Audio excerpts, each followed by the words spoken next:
Байна уу? За би шилэн барилга дээр явж байна. Ахаа би сурагч байхдаа танаас хоол авч иддэг. Одоо өөрөө багшуудаа тоол. Жингээ орзаа жигсэн байцаа тавар өнөөдөр гарсангүй. Оо яг жигсэн байцаа.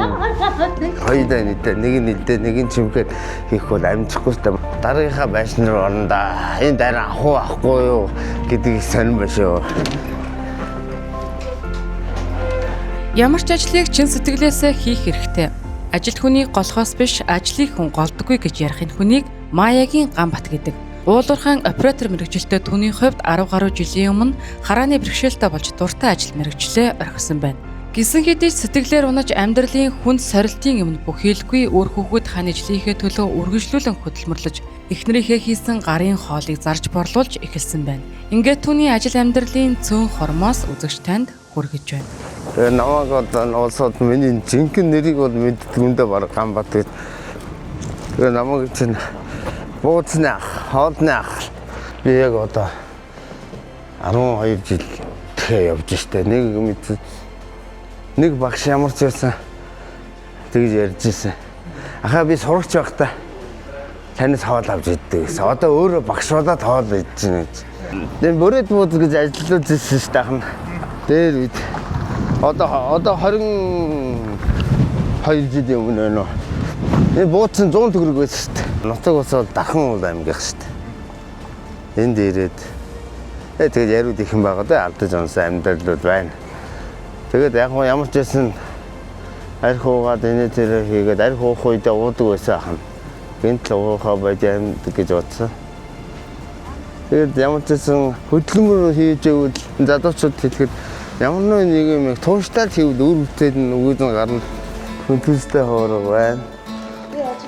Бодотой хоороо байна. Цовн байна.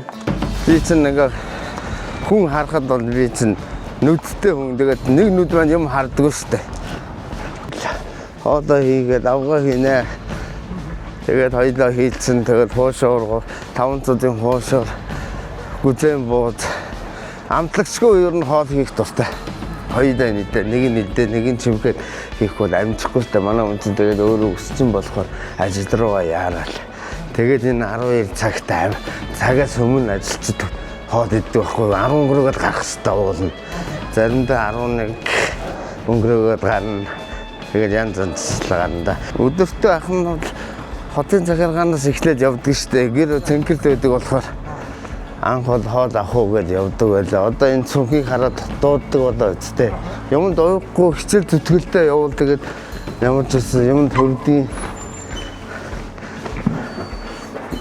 Ахыг ийм савтай хоол бүр 10,000 зарж ийлээ шүү дээ. Би ах нэг олон жил зарсан болохоор үнэ нэмж чадахгүй маа. Одоо би танихгүй үнэ эмдэгт эргэж өгч яах вэ? Уцаар над руу яриад миний данс руу мөнгө хийгээд тэр халдвартын засгийн тэдний рүү номын тэдэнд хүн хөвж байгаа та эргээд аваачаад хоол өгч. Энд чинь бас нэг талдаа бас нөгөө хүмүүстэй амар цаг зав гэртээ очиод хоол хийгээд эмдэг явахгүй шүү дээ. Гэртээ очиж хоол хүүхдүүдэд хоол хийж чадахгүй байгаа улсууд байна. Зөндөө тэдэн номер таны данс руу мөнгө хийчих. Хин энийхээ цаг хугацааг тэрнээ хийндээ туслаад ингээд болж илээ.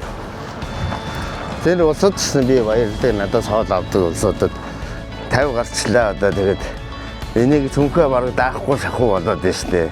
Мөр өвдөд идэх. Алхахад бол хүний биеийн сайн муу юм мэдэхгүй. Ямар ч байсан миний хөдөлгөөн бол яг зөв хөдөлгөөн биш юм шиг байна. Яг зөв хөдөлгөөн алхалт болдог биш юм үүр залхуу нэг талтай ачаал өгöd энэ өвдөг бас өвдөх магадaltaй болоод байна шүү одоо. Гар утасны энэ хоёр дүү мань бууз иддэг юм да.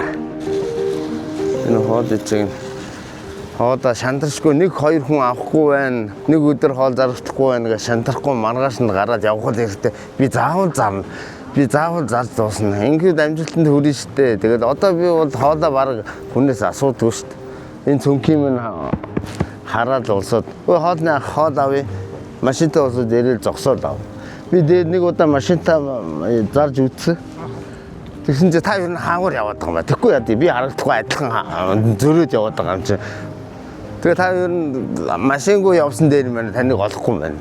Машинтай явахад тааралдаа зогсоод авчдаг байхгүй. За тэгээд дараагийнхаа байшин руу орно да. Энэ дараа авахгүй юу гэдэг их сонирн байна шүү.